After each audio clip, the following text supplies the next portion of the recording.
हाँ तो बेटा देखिए, भिन्न को सरल करना है और इससे इस भिन्न को सरल करने से आप समतुल्य भिन्न भी याद करेंगे। समतुल्य भिन्न या तुल्य भिन्न भी कहते हैं, इसको समतुल्य भी कहते हैं और तुल्य भिन्न भी कहते हैं। सरल करने का मतलब क्या हुआ, भिन्न वही होगा, मान उतना ही आएगा लेकिन थोड़ा छोटा रूप होगा इसका। ठीक है, जैसे कैसे, जैसे 12/45 है, एक भिन्न है। अब ये 12/45 थोड़ा बड़ा भिन्न है, इसको हम छोटा रूप करना चाह रहे हैं 12/45 का। तो क्या करेंगे, इसके लिए हम ऐसी संख्या ढूंढते हैं जिसका भाग 12 में भी जाता है और 45 में भी जाता है। तो वह संख्या क्या है, देखिए 12 में 2 और 1 3, 2 और 1 को जोड़ेंगे, 12 में अंक क्या क्या है, 2 और 1 क्या है, इनको जोड़ेंगे 3, 3 में जो है 3 का भाग जाता है तो 12 में जाएगा।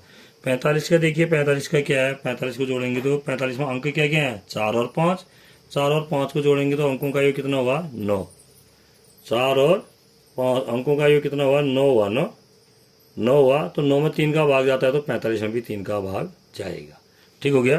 तो 3 का भाग हम 12 में देते हैं, 3 चक्को 12, और 3 का भाग अगर 45 में देते हैं, अगर नहीं आता है ऐसे तो ऐसे भाग दे सकते हैं आप, 3 भागा 45 कितना होगा ये, 3 एकम 3, 4 में से 3 गया 1, फिर 5 हो गया, 3 पंचे 15।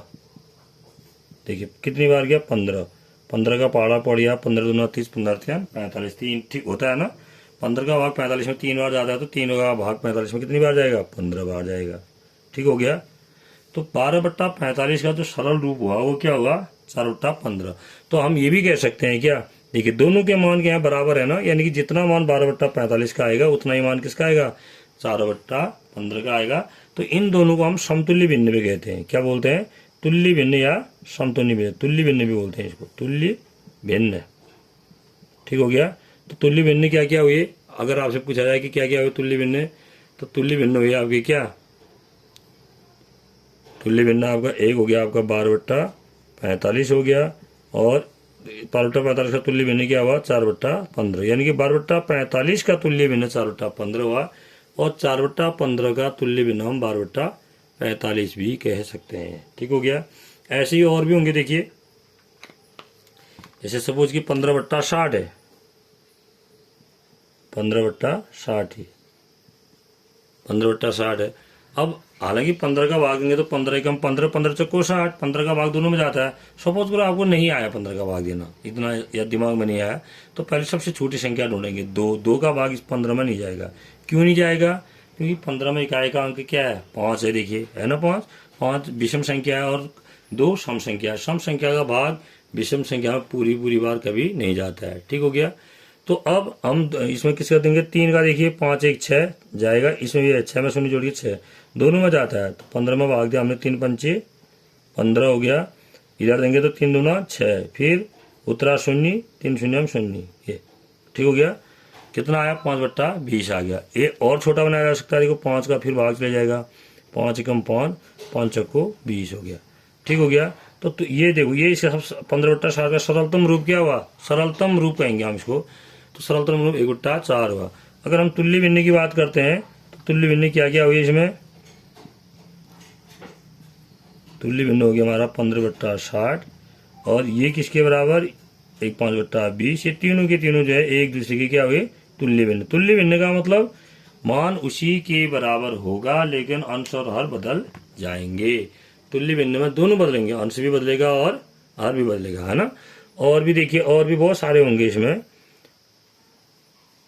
जैसे सपोज करो थोड़ा सा बड़ा ले लेते हैं, हम बड़ा लेते हैं। जैसे सपोज करो हमने लिया क्या, 45/80 ले लिया, जैसे हमने 45/80 लिया। तो अब हम देखते हैं कि किसका भाग जाएगा। अब यहाँ इकाई के अंक में 5, यहाँ इकाई के अंक में 0, तो इसका मतलब 5 का भाग तो जाएगा ही जाएगा। 5 का भाग किन अंकों में जाता है, जिसके इकाई के अंक में 5 हो या 0 हो। 5 का भाग देते हैं तो 5 लम 45 हो गया इधर।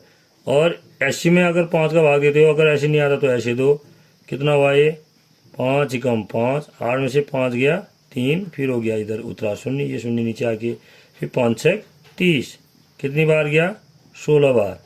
तो ये हो गया 9/16 हो गया। यानी कि 45/80 का सरलतम रूप जो हुआ क्या हुआ, 9/16 हुआ। तो हम क्या कहेंगे अब कि 45/80 और 9/16 क्या है, तुल्य भिन्न भी है। ठीक हो गया।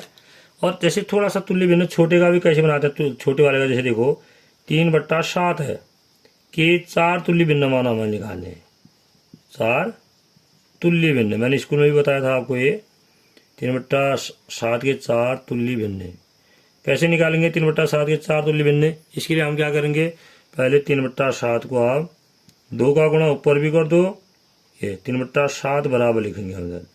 2 का गुणा ऊपर भी लिखा, 2 का गुणा नीचे भी किया। 3 दूना 6, 7 दूना 14। देखो ये हो गया आपका 6/14 हो गया हुआ।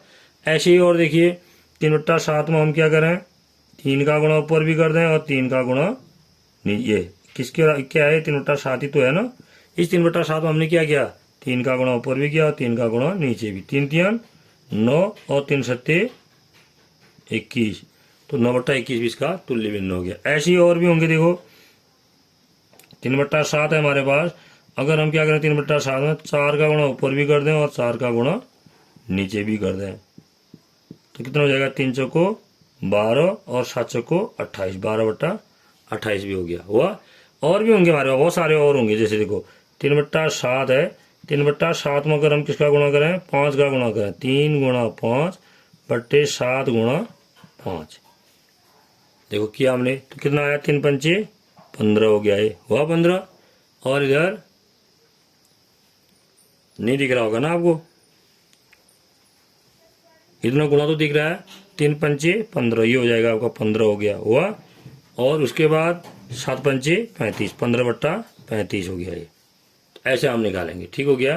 तो हमने देखा क्या क्या आया हमारे पास, जो 3/7 था, 3/7 के तुल्य भिन्न क्या क्या निकाले हमने, ध्यान दीजिए। 3/7 के तुल्य भिन्न क्या क्या निकाला, पहले 2 से गुणा करके निकाला था, तो एक आ गया था हमारे पास 6/14। फिर 3 का गुणा करके देखा हमने, तो कितना आया, 9/21 आया। फिर 4 का गुणा करके देखा तो कितना आया, 12/28 आया। फिर 5 का गुणा करके देखा हमने, 5 का गुणा करके देखा तो कितना आया, 15/35 आया, 15/35। तो ये सभी क्या हुए, तुल्य भिन्न या समतुल्य भिन्न। ये 15/35 से दिख रहा होगा आपको, 15/35, ये देखिए 15/35 है। ठीक है। तो इस तरह से हम तुल्य भिन्नों को निकालते हैं। तो आप भी करेंगे इनको, हैं।